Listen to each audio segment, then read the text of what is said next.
Welcome to Granites Edge, a Republican-led legislative action program bringing information to our residents of Pelham and New Hampshire.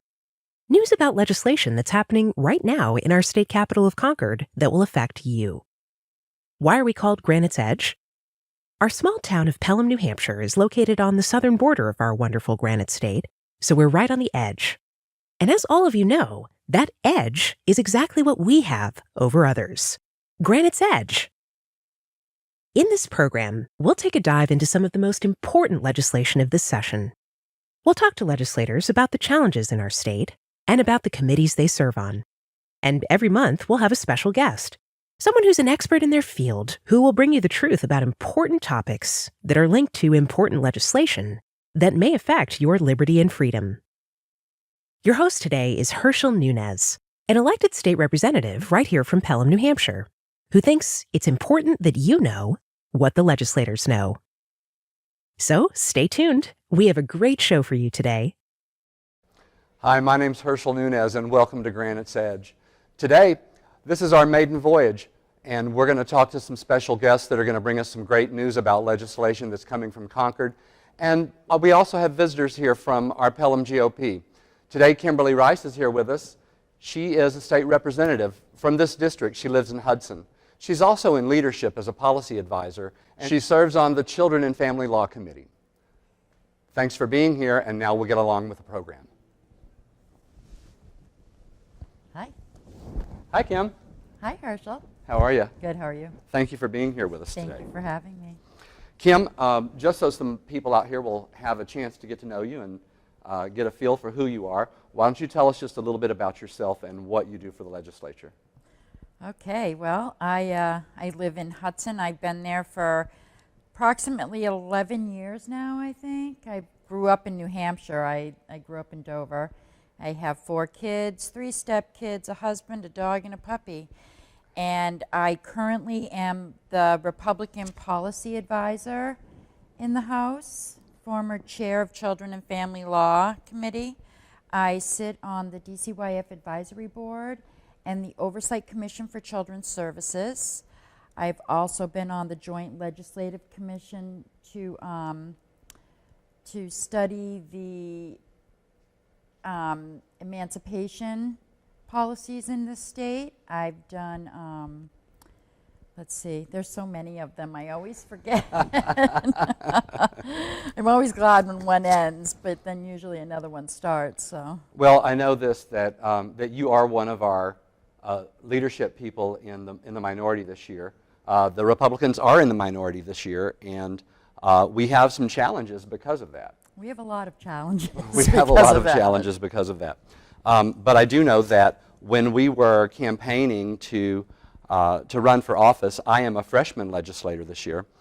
Kim was one of the people that took us through our campaign, gave us advice, and allowed us to learn from her how to talk to people and actually win office, win our election and get into office. So we thank you for that.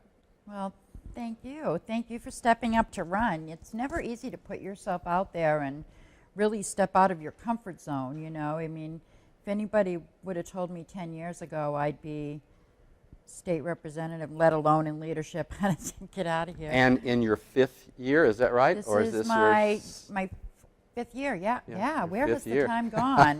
This is my 3rd term. Yep.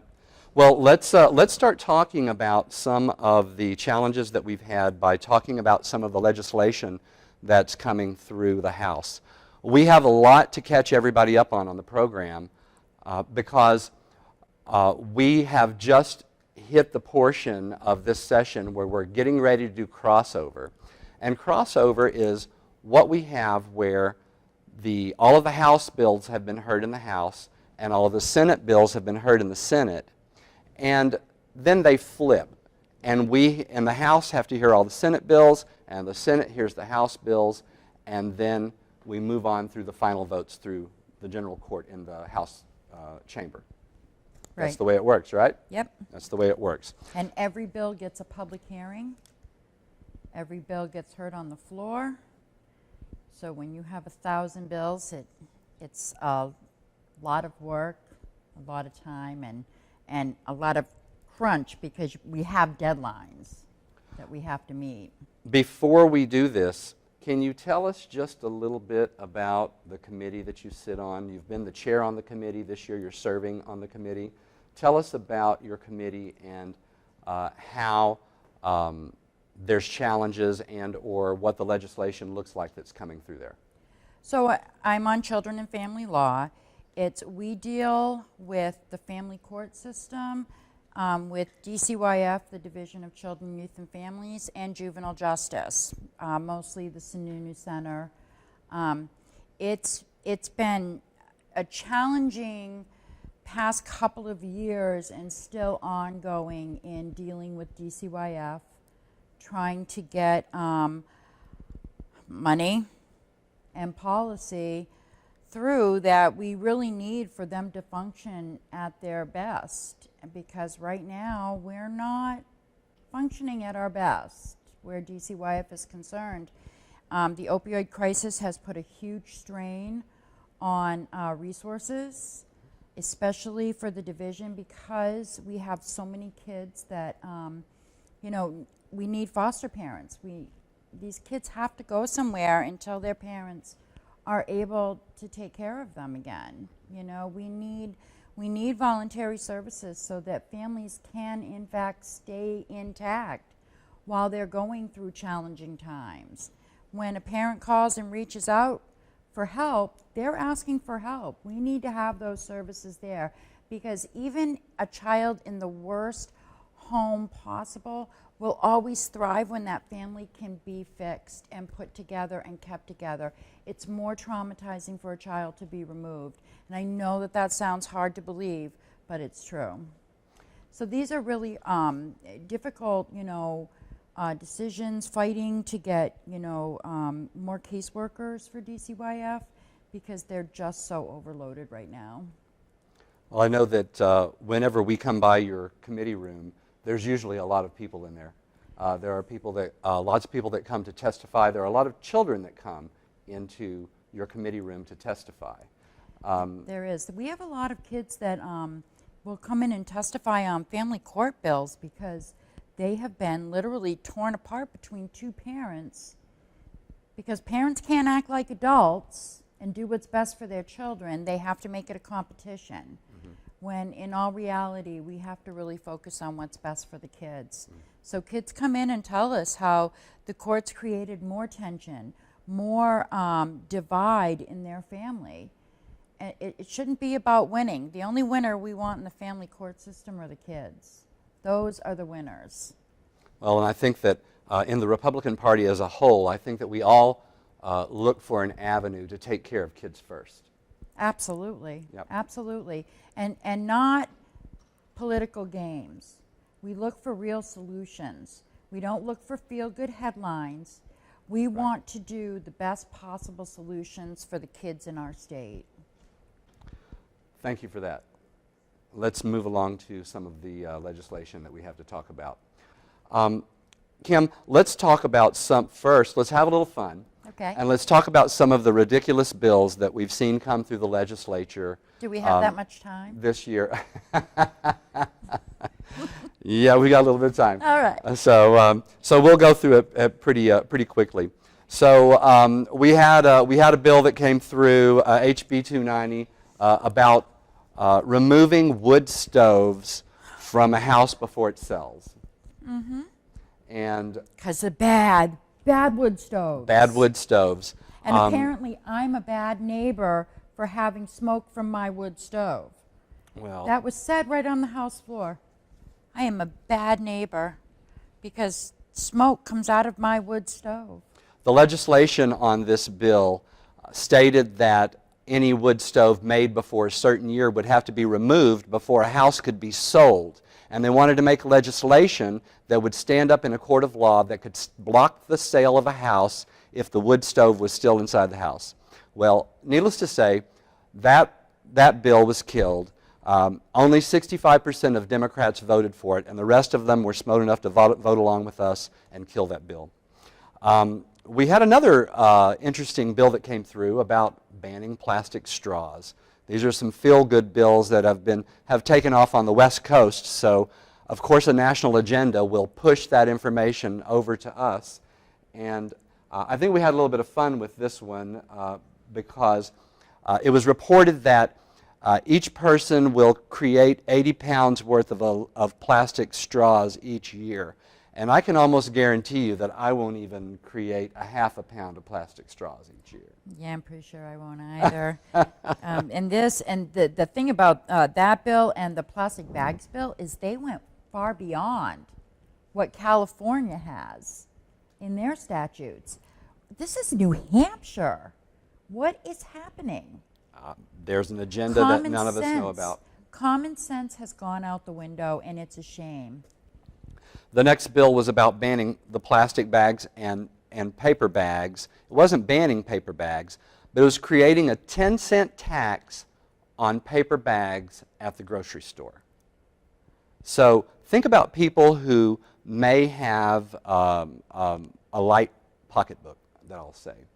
And then they have to start paying for bags at the grocery store because why? That's usually a courtesy that's given to us from the grocery stores. And this was a mandate. They didn't even, the businesses did not even have a choice as to whether they wanted to absorb that cost for their consumers. This was a mandate that each business shall charge 10 cents per bag for a bag that's not even worth 10 cents. That's what makes it a tax. That's what makes it a tax. It's not worth it. On top of that, isn't this being brought forth by the same people who said to us many years ago that we can't use paper bags anymore, we have to use plastic, and then they said, well, you can't use plastic, you have to use biodegradable plastic. And now they say you can't use that plastic, you have to use a thicker plastic that you have to buy from the grocery store, or you have to buy the paper from the grocery store for a paper bag. So that's another ridiculous piece of legislation I think that we're looking at. We had 97% of Democrats voted for making it easier for illegal aliens to get a driver's license in New Hampshire. Now this, I think, is kind of a serious bill. It is a serious bill because, first of all, there is a difference between an immigrant and an illegal immigrant. If you have come here illegally, I just want you to do it the right way. You should not be having a driver's license. You come through the front door with everyone else. Don't break in my back door. That's right. On this bill, the verbiage in the bill said that an illegal alien could provide an expired registration card which proves that they're illegal in the United States, along with any other form of documentation that could be provided from their home country. They didn't even have to have any type of information about being here legally or being a resident or holding a green card or anything like that. No Social Security number. No Social Security. You know, my issue is, I mean, nowadays to get the real ID, you have to, you know, I think I have to bring my firstborn. There's a lot you have to do, yeah. How are they going to get a real ID? Are they going to get an exemption because they came here illegally when I've been here my whole life? And what does that do if they're allowed to have that driver's license? What does that do to them in the state? What privileges does that give them in the state? And what does that do for them outside of this state? Because I know that I can use my New Hampshire driver's license to drive in all 50 states in Canada and Mexico, in the Caribbean, and any other international country I want to go to. It can be used as a form of identification to grab driver's ID there. That means that we're providing documentation to illegal aliens so that they can use it anywhere else that they choose. Which almost legitimizes them, and that's just not the case. And I'm not a hateful person. I just think that, first of all, it's a slap in the face to everyone that came here and did it the right way. And second of all, we are a nation of laws. When that collapses, society collapses. Let's talk about, we're going to move down the list here a little bit. We'll talk about CACR 12. There was an amendment that was brought forth in the legislature this year that or that was a resolution that would have been an amendment that the voters would have been able to vote on.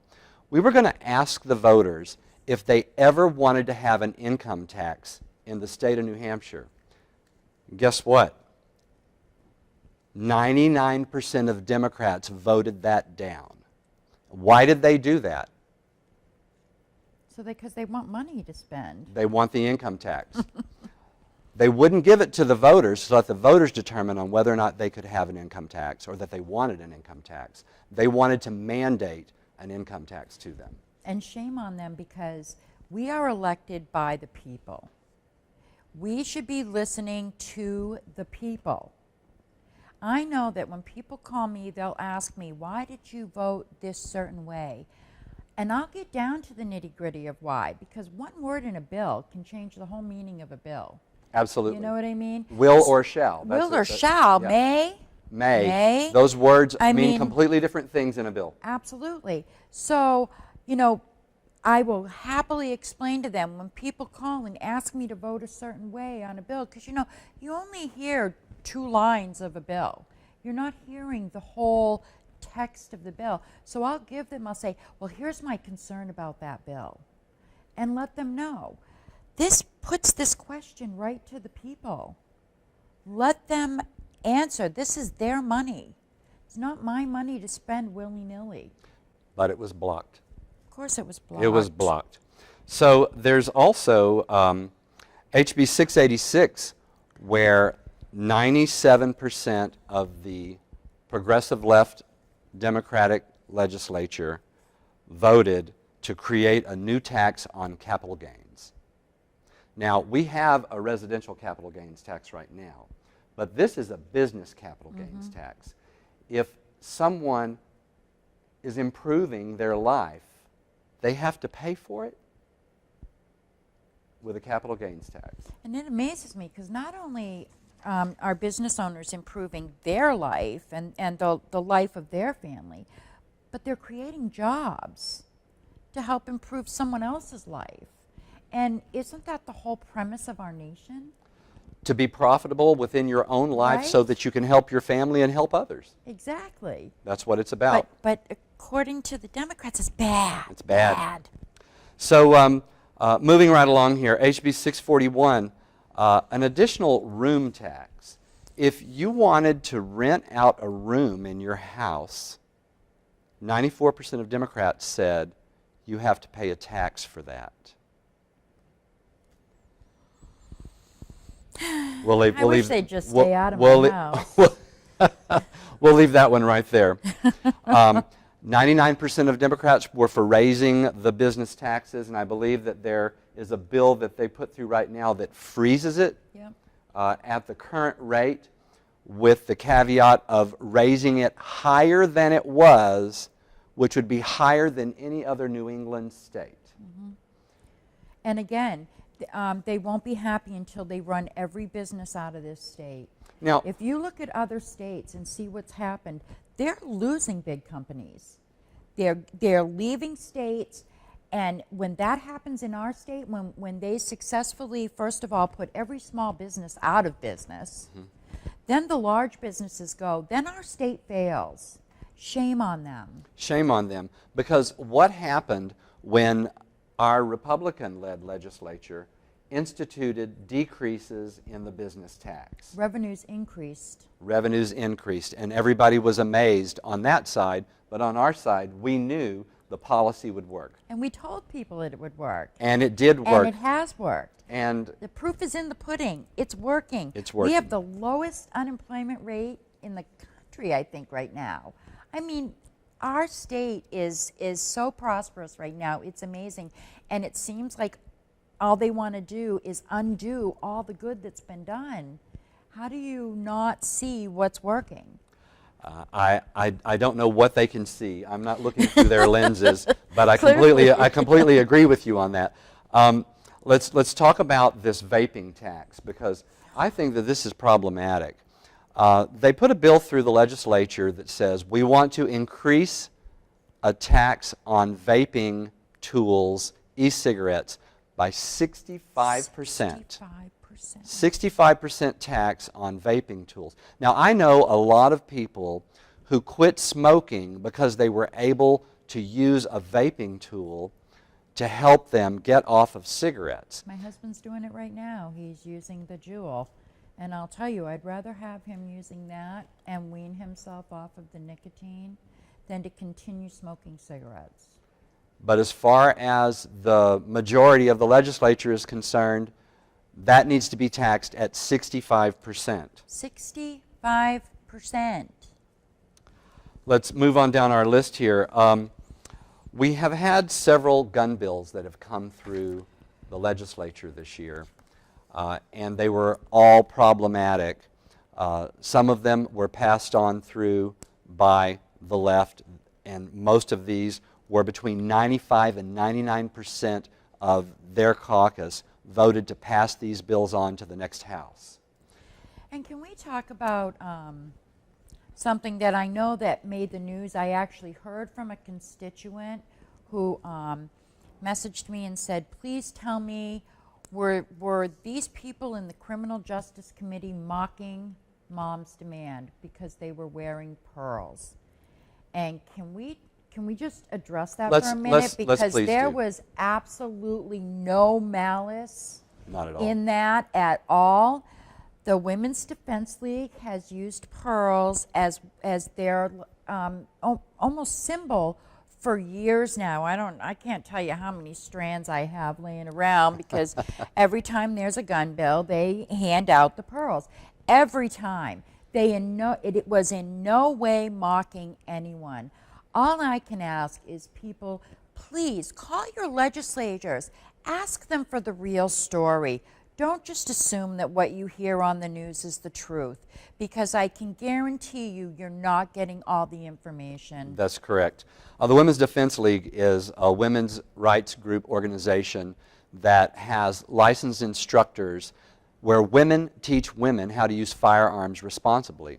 It's one of the biggest women's rights groups in all of New Hampshire. And we had a hearing in front of the Criminal Justice Committee. And this is almost like a tradition. When the Women's Defense League comes to the State House, they hand out pearls to anybody who's in support of the Second Amendment. Because when they testify to the committees, they dress very professionally, and all of the ladies wear pearls whenever they testify. Like Kim said, it's their symbol. So they want to share that with the people who support them. Just like people in other groups wear big bright red t-shirts that have lettering on them, or maybe even for school choice. There are yellow scarves that people wear to support school choice in New Hampshire, which is also another important thing. But the Women's Defense League hands these pearls out. Well, another organization that was backed by the National Democrats, by Bloomberg, took to social media and said that they were being mocked. They made up a story that they ran with. It went national overnight. It went international in 2 days. And we had some really bad things happening to some of our legislators and their families. We had death threats that were coming in. And we just want to put that to rest right here, right now. There was under no terms would any of us drop our integrity and mock any person. Ever. None of us would do that. This was only in support of the Women's Defense League, and no matter what you hear about that anywhere else, we're here right now to let you know that we were supporting a New Hampshire women's rights organization, and a story was made up. And of course, the Democratic majority, some people in that side of the House, took that story and went even further with it. We won't even cover that right now, but we will say, you have our phone numbers. Call us and ask us, because we'll tell you what the truth is. Anytime. Anytime. Some of these gun bills that have come through also affect the school grounds, Kim. What can we say about some of these bills, except for it's just bad legislation? And that's what it is it's bad legislation. It has good intent, and it feels good, but the unintended consequences outweigh any good that could possibly come from it. You could live across the street from a school and not be allowed to own a gun. How does that happen? How does that happen? This is your home. Having gun-free zones only create danger zones, because then the only person that's coming in is the person that has the gun to do harm. And I'm telling you this because that's what happens. And it's not because we want a rootin' tootin' rodeo. We want, oh my God, I want kids to be safe. Absolutely. You know, I want someone to have my kids back at their school.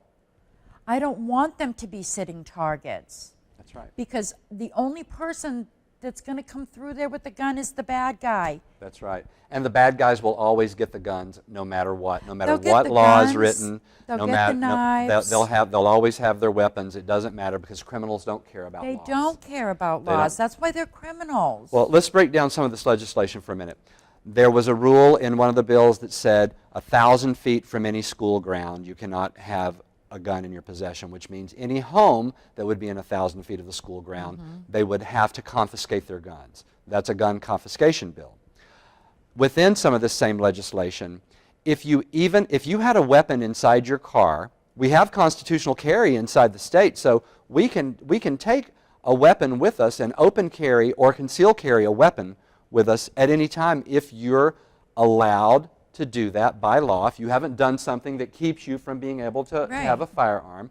And you can still get a concealed carry permit in the state as well so that you can have reciprocity in other states. Exactly.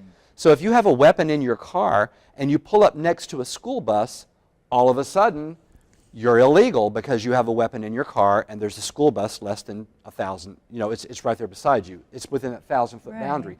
They wanted to make it to where anywhere there was a school activity going on, if the children were traveling somewhere, wherever they were, that within 1,000 feet, no gun could be allowed. So, and a lot of times when these kids, they'll be on buses for games and coming home, they'll stop at a Subway or a McDonald's. Now have you just created felons inside of a McDonald's if someone's in there having dinner and they're carrying because a school bus has just pulled in with all these kids?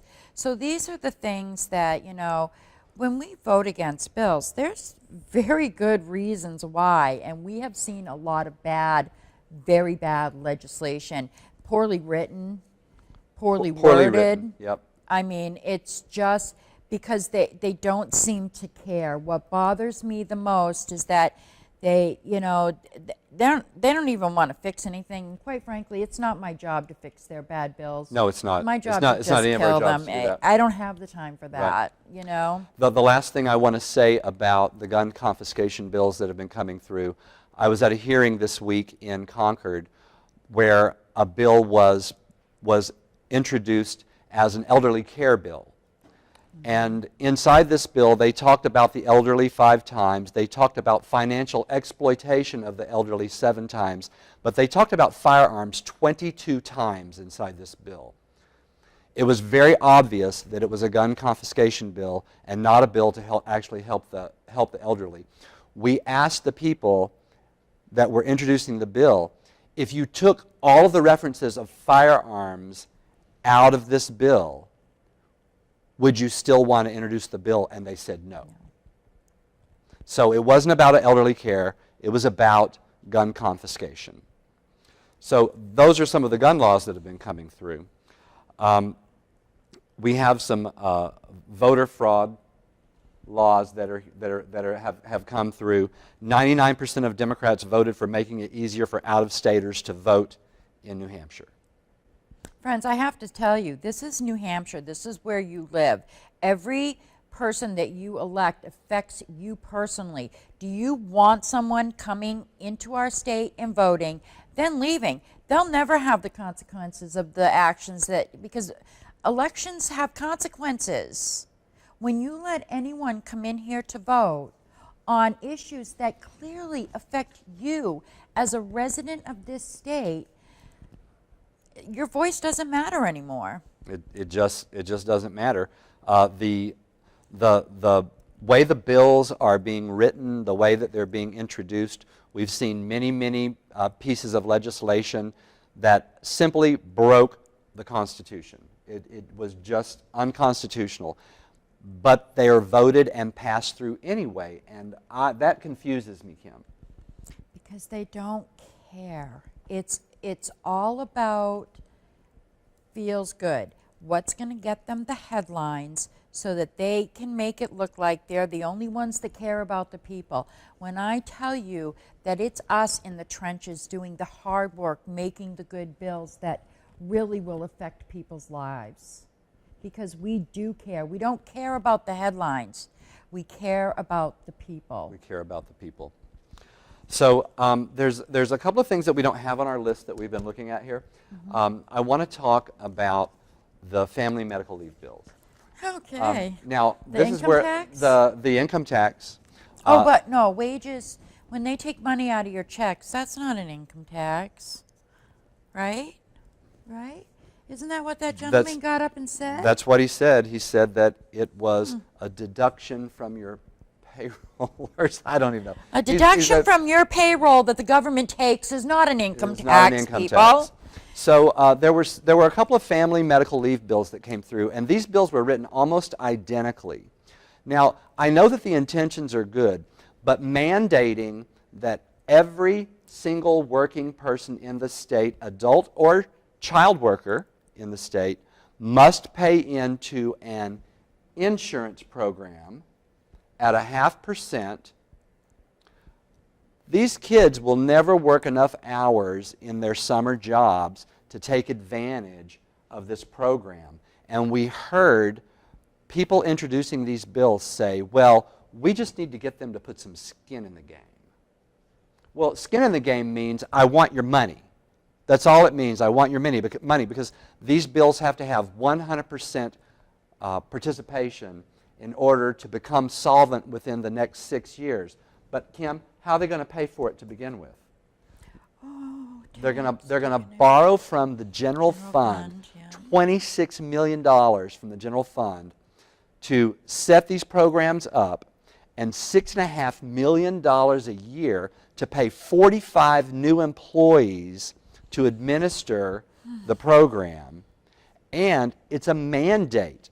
You have to participate unless you're in a municipality like a town. And then the town gets to determine whether or not the town will participate, because that's actually in our Constitution.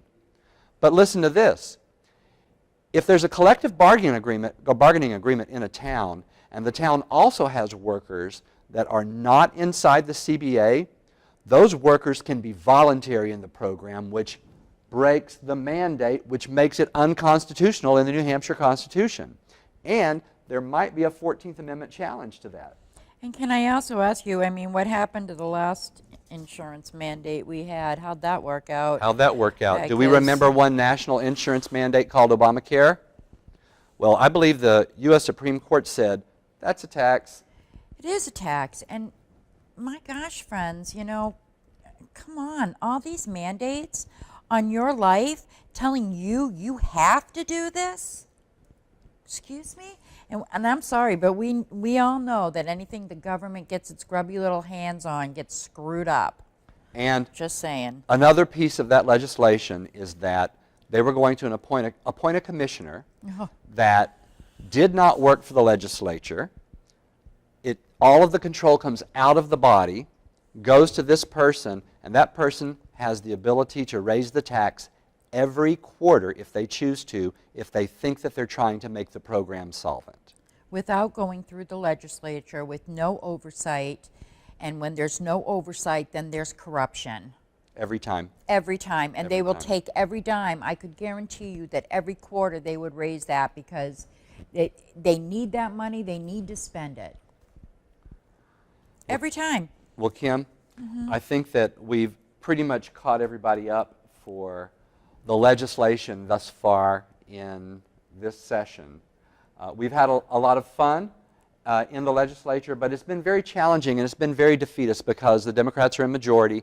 They win everything. But we have a great governor. We do. And our governor is going to stick beside us, and he's going to help us weather this storm that we're going through. But we also have to weather this storm Because when it comes time for the vetoes, Kim, when it comes time for the vetoes, we have to be there, you and me. Yep. We have to be there. We have to have his back. All of our Republican legislators have to show up to vote to block those veto overrides. So on that, I want to say thank you very much for joining me here this evening on our maiden voyage of Granites Edge. I look forward to seeing you back at the State House next week. We have some more work to do. Lots of work. And we'll have you on again in the future. How's that? Great. Thanks a lot, so much, Kim. Herschel. Yep. Always a pleasure. And we're back, and I'm really happy that this evening we have John and Laura Spottiswood with us. The Spottiswoods are very, very active in our community. John Spottiswood is the vice chair of the Hillsborough County Republican Committee. He's also the chair of the Pelham Town Republican Committee. And Laura is the area chair of the Hillsborough County Republican Committee. Those are a lot of words for me to have to say. So just having said that, I hope everyone realizes that these two people are very, very busy, and they're very active in our community. And before we get started with you guys, I just want to say something to both of you. I need to give you a great big heartfelt thank you, because the two of you guys worked so hard in this last campaign season to help all of us get elected. The ideas that you brought forth and helped us with, it worked. Everyone on our slate got elected. All 11 of us got elected. And you two were very, very key players in making that happen. So, thank you. You're welcome. And then we'll get on with the rest of this now. So, John, I want you, if you could, to please just give me a little rundown on your vice chair for HCRC, and then about PGOP, being the chair of PGOP. And if you want to start with the county first, tell us a little bit about how you got in there and what you do for the county. Okay. I've been a member of the county committee, Hillsborough County Committee, for about 4 years. My first year, I was just a regular member, and then the area chair came up for this district, Pelham, Hudson, and Litchfield. So I assumed that position and took that role on. And so I had done that for the previous 2 years. And in the last election, on the county side of things, there was a change of leadership, and I was encouraged and asked by a few people to run for vice chair. I had enough on my plate. It was something I had to think a lot about, but like you guys, you know, when asked to step up and run, you got to do it. So I did. And what some of the roles there I do is obviously I assist the chair, Chris Ager. We come up with ideas. A lot of the stuff that we've done in Pelham, we want to bring to the next level, and so I can be a help with that. Good. That's, the county is a good influence, but from what I really think that we're a good influence on the county. Yes. That's true. I agree. So what about Pelham? Okay. What about the Pelham GOP Town Committee? When did you assume the role for being, is it the chair or the president? What exactly is your role? My title is chairman, Okay. or chair, either or. I've been chair now, I think this is my 5th term as chair. It started about 7 years ago, and funny enough, I was always involved in politics. I went to Pelham Old Home Day, and sure enough, a few people from the Pelham GOP had a booth set up, introduced myself, and started going to the meetings. And then about a year later, the chair at the time, had family, business, and was getting a little bit busy at home, so he decided he wasn't going to run anymore, and they needed a chair, so I again stepped up, and it's been 5 years now. Thank you. Laura, so you were elected as area chair for Hillsborough County Republican Committee this year. Correct. Tell me about that. Tell me what happened, what prompted you, and kind of what do you have to do? What do you do with that position? For that position, it became open when John moved up to vice chair, when he got elected. So I put my name out there. I think I was nominated technically. But I was open to help out any way I could. And basically the role, our district is Pelham, Hudson, and Litchfield. So it's my job to go to those town committees and sort of keep the communication open. And if there's any kind of dispute or any kind of bylaw issue, bring that back to the county and try to keep things running smoothly. So it's kind of it's a good role that we have because it helps keep us all on the same page in effect. And currently right now the challenge is Litchfield actually doesn't have a town committee. So we're working on forming that. Actually the state party's helping, the county is helping, and I think soon enough we'll have an active committee. I believe it's Kate Day with the Yes. NHGOP that's helping form the new town committees in the towns. That's correct. She'll be on our program next month. Oh, excellent. Yeah. Excellent. Yeah. Yep. So I met you guys a couple of years ago, and one of the wonderful things about meeting you two is that we live on the same street. And we found out that we've lived on the same street for 12 years Many or more years. and just didn't know it. But that being neighbors sort of brought us closer together, but also being involved with town politics and state politics. When I decided that I was going to run for state representative, you two were the people that really just rallied around me and taught me a lot of things about what we needed to do. Let's talk about a little bit, just back and forth here, about the support that the Pelham GOP offers to the candidates. What are some of the things that you guys arrange for the candidates to help them win? Do you want to go first? Okay. One of the responsibilities of the Pelham GOP is our goal is to get Republicans elected into office. What we try to do is obviously meet the candidates, introduce them, have them come to the meetings, create a forum where if the voters want to come meet the candidates, they can. Also, to support them. If they're new to it, introduce them to some of the fundraising, palm cards, sign waving, door knocking, phone calls, anything that they can do to help themselves, but at the same time we're also there to participate in that as well. And that's a big job for you guys, because I know for myself, and I know you did it for others as well, you guys came out and held signs with us.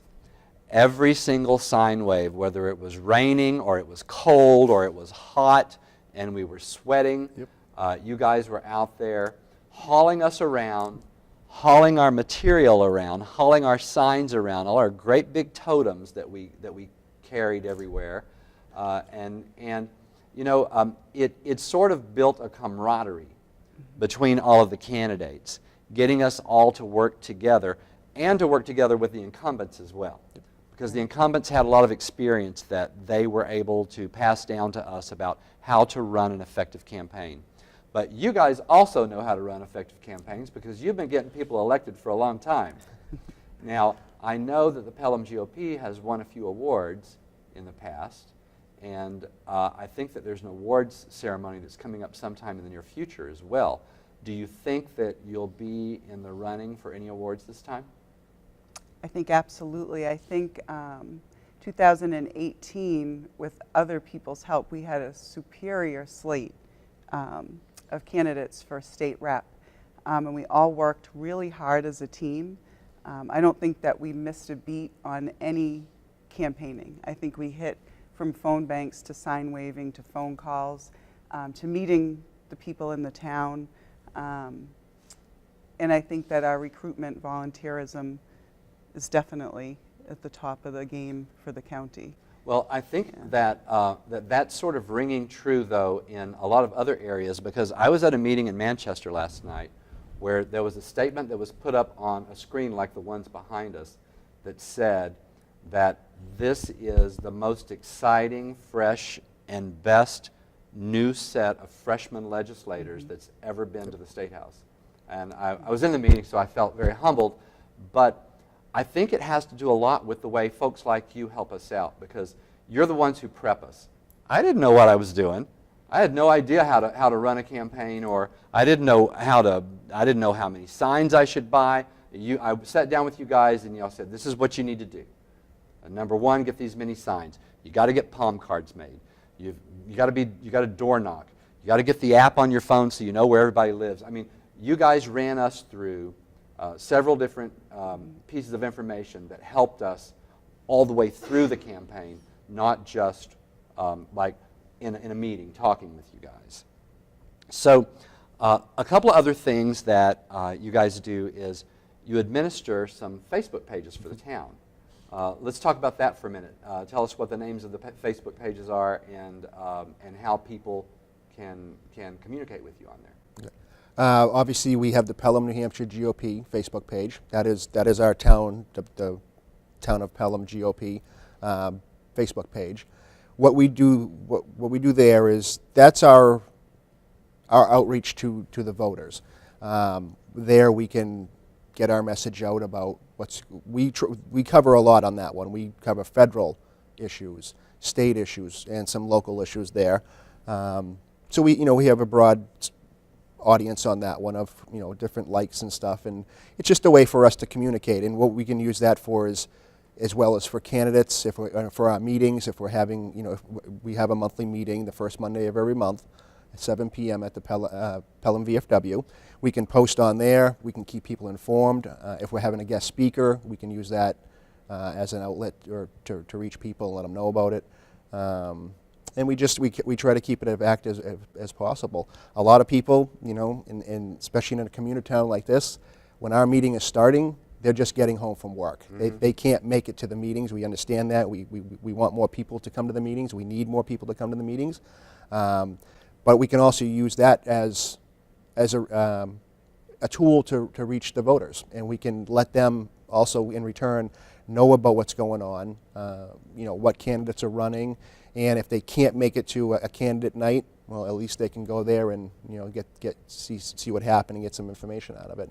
And the other page that we created was Pelham Votes. Mm-hmm. It's something new.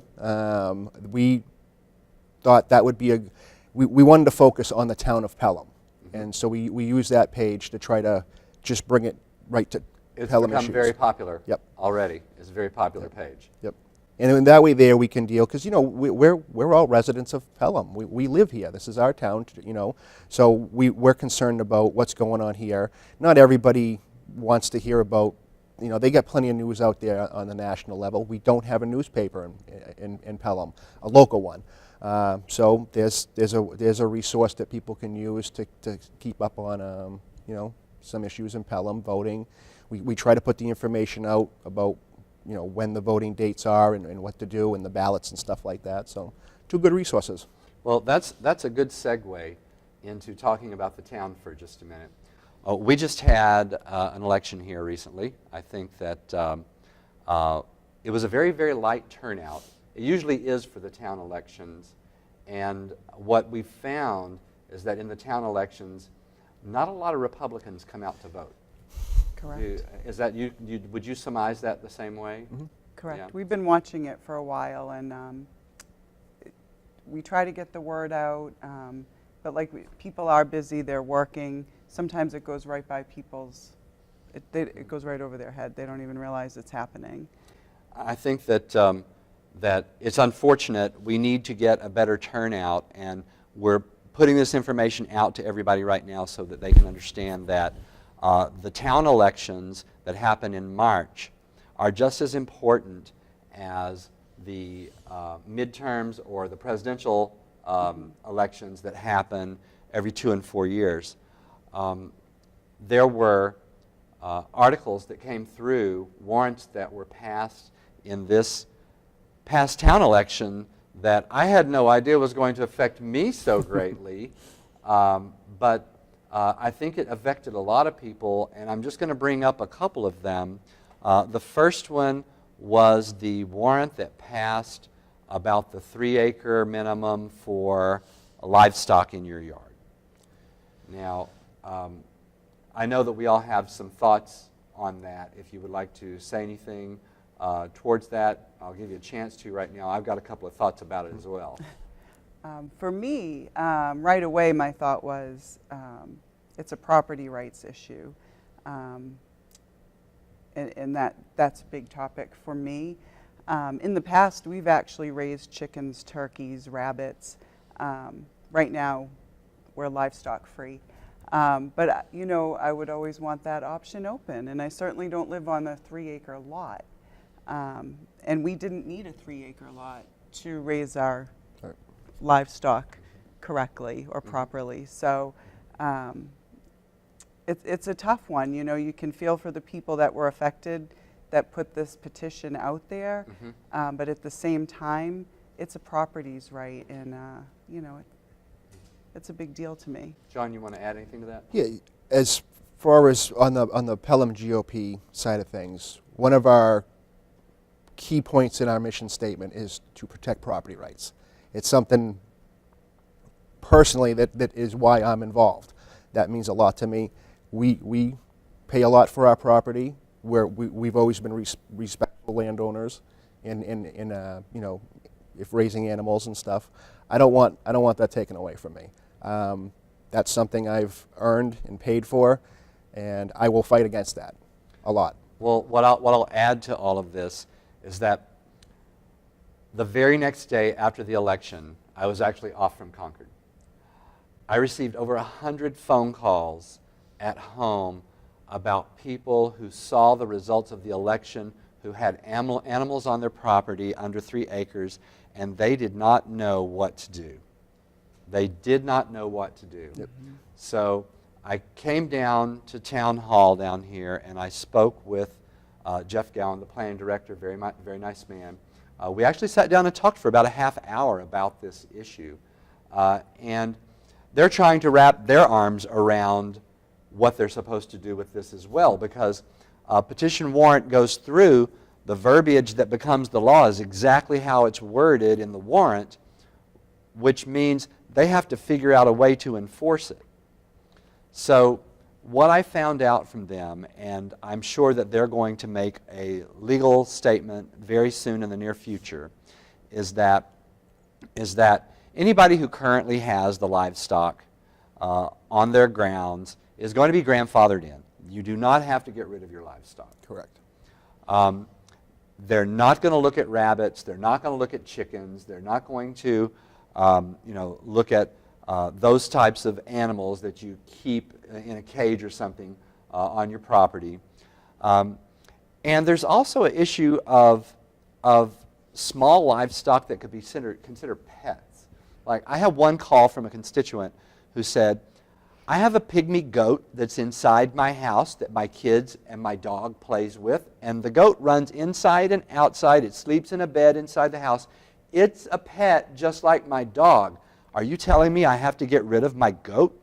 Well, you don't have to because you already own it, but nobody else can get one if you have under 3 acres. So there are steps that I think some of us are moving toward to try to alleviate that, and we're going to come into those steps in another program. Yep. But I also wanted to talk about the collective bargaining agreement from the school. Now, this is going to be very touchy, and I think that some of the viewers are probably not going to like my ideas about this, but I think that it was way too much in too short of a time. I understand that we need to give money to the school district, and sometimes teachers need raises, but this piece of legislation may cost each taxpayer in our town hundreds of dollars per year for the next 5 years in a row. That's not hundreds of dollars over 5 years. That's a possibility of up to $500 for each year, which would be about a 45 to 50% increase. So what do you guys think about your taxes going up like that? You know, it is a tough subject, and that's quite the tax hike. My mom was a teacher my whole life, so I definitely have a soft spot for teachers. It's definitely a difficult job. It's definitely, you know, our kids and everything. But I think we do need to be careful when we come to these collective bargains. there has to be a trade-off somewhere for the townsfolk. That's how I Because it's a feel. lot. It's a lot. It's a lot. So let's shift back over to PGOP for a minute, and let's talk about what our viewers can do to help you guys out. What can they do? Tell us what our constituents can do to help out the Pelham GOP. All right. First and foremost, please consider attending one of our meetings. Again, we meet the first Monday of every month. Unless it's a holiday, we might shift it a week or so. But we give you notice of that. 7 p.m. at the Pelham VFW. You don't have to go to every meeting. You don't have to be a member. If you're a registered Republican in Pelham, we welcome you. Independents too. Come check us out. And it's 1 hour a month, and we all know, whether we like it or not, politics affects every aspect of our life. Mm-hmm. A lot of people don't want to block politics out. Then you're giving up your right to have a voice. And especially in New Hampshire, that's one thing I learned right away. Even, I didn't run for office, but being involved in politics, you can still make a difference. You can help get people elected that might have your same views and opinions. You can be an influential person, even at a town level. It's your elections, and it's your state. Get involved. If you don't like the legislation that you're hearing in Concord, come help us. We will accept everybody. We'll find a role for everybody. You might not be able to go door knocking. You don't have to. Hold a sign. Come meet our guests and meet the candidates. When the candidates, I never have a problem getting any candidate in Pelham. We've had presidential candidates. We've had all the governor candidates come through. We've had congressional candidates. We did a candidate night with 5 congressional candidates right here in Pelham. Mm-hmm. Everybody that was running at the time in the primary. There's a perfect opportunity. They want to meet the voters, and we want you to come join us and participate. Now, this leads right up to the next thing I want to talk to you guys about, because talking about meeting the candidates and meeting the voters, we've got a voter appreciation night coming up, don't we? We do, yes. Pelham and Hudson was one of the few districts that remained Republican throughout the last campaign, and we are so grateful to all the voters that we are having an event on May 9th at the VFW, 7 p.m., where we'd love to invite you to come on in, eat some food, talk to some state reps, and get to know us. We actually have so much fun, and it's hard to believe. We have so much fun at our meetings, at our events. You never know who's going to walk through the door. Kate Day from the state party is going to come and talk to us. I think it's going to be a lot of fun. I'm excited. Yeah, I'm excited to go too. There might be a few prizes involved, some giveaways. All kinds of door prizes. We always have some fun stuff. Well, there are always events that are coming up at the Pelham GOP throughout the year. They work hand in hand sometimes with the VFW folks, and we're going to have some of those folks on this show coming up in the next couple of months. And I want to thank you guys for coming in to talk to us this evening. I think it's really, really important for the Republicans in Pelham to get involved, become active, and understand that your input is needed, and donate. We need your money. Donate. These guys work really, really hard to make sure that good candidates come through and are elected to office. You guys did a great job this past term. I got elected. Your efforts were part of the reason why I was elected, and I'm very, very happy to be serving in Concord. And I'm letting everybody know right now I am running again in 2020. So I know that we'll be working more closely together than ever for the next year and a half or so to plan for that. But thank you both for being on the program.